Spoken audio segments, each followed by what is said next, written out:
नमस्कार, मैं उमेश बागरेचा। आज मैं आपको ये जो कोविड की बीमारी चल रही है उससे संबंधित कुछ बात करने आपके बीच में उपस्थित हुआ हूँ।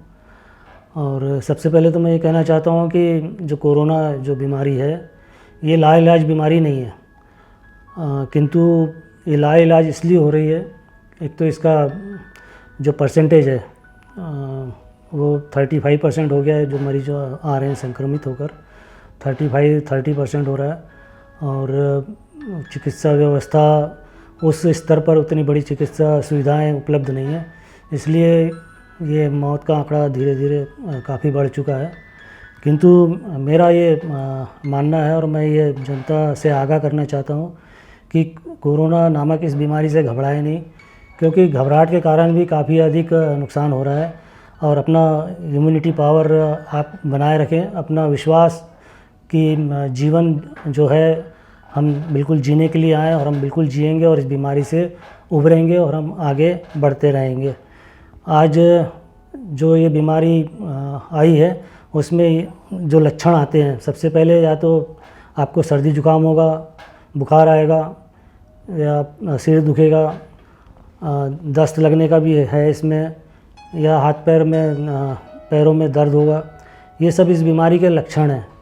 किंतु जैसे ही आपको किसी भी एक लक्षण की शुरुआत आपको दिखाई देती है, यदि समझो आपको सर्दी जुकाम हो रहा है तो बिल्कुल आप उसको लापरवाही में ना लें और ना ही पूरा देसी इलाज के भरोसे रहें। आप जैसे ही आपको कोई भी इनमें से एक लक्षण मिलता है तो आप तुरंत क्वारंटाइन हो जाएं और एलोपैथी दवाइयाँ जो एंटीबायोटिक्स है जो डॉक्टर प्रिस्क्राइब करे, आप डॉक्टर से उसमें सलाह ले लीजिए कि कौन से आपको एंटीबायोटिक्स लेनी है, क्या लेनी है।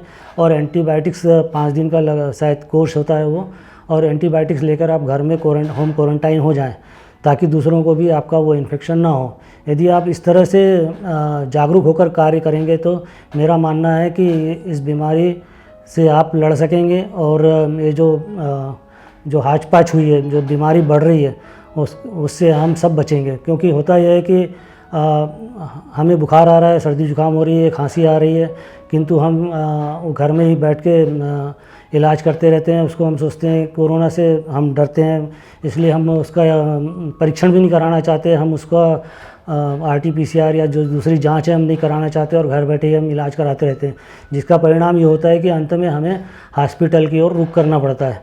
तो इन सब से और हॉस्पिटल में ये स्थिति होती है कि यदि आपको नॉमिनल यदि आपका संक्रमण है, एसिम्प्टोमेटिक संक्रमण है, तो हॉस्पिटल भी आपको एंजॉय कर लेंगे। किंतु यदि आपका मर्ज बढ़ गया है और आप एसिम्प्टोमेटिक से आप ऊपर चले गए हैं तो आपको हॉस्पिटल भी लेने से परहेज करता है।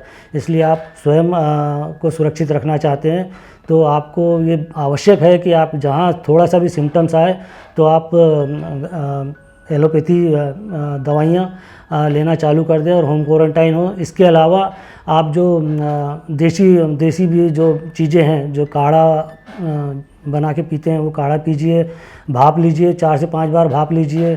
और जो अनुलोम विलोम है वो करिए, कपूर सूंघिए। ये सब करेंगे तो आप निश्चित ही आप इस बीमारी से छुटकारा पा सकेंगे। यही मेरा निवेदन है आज के इस वीडियो में। धन्यवाद।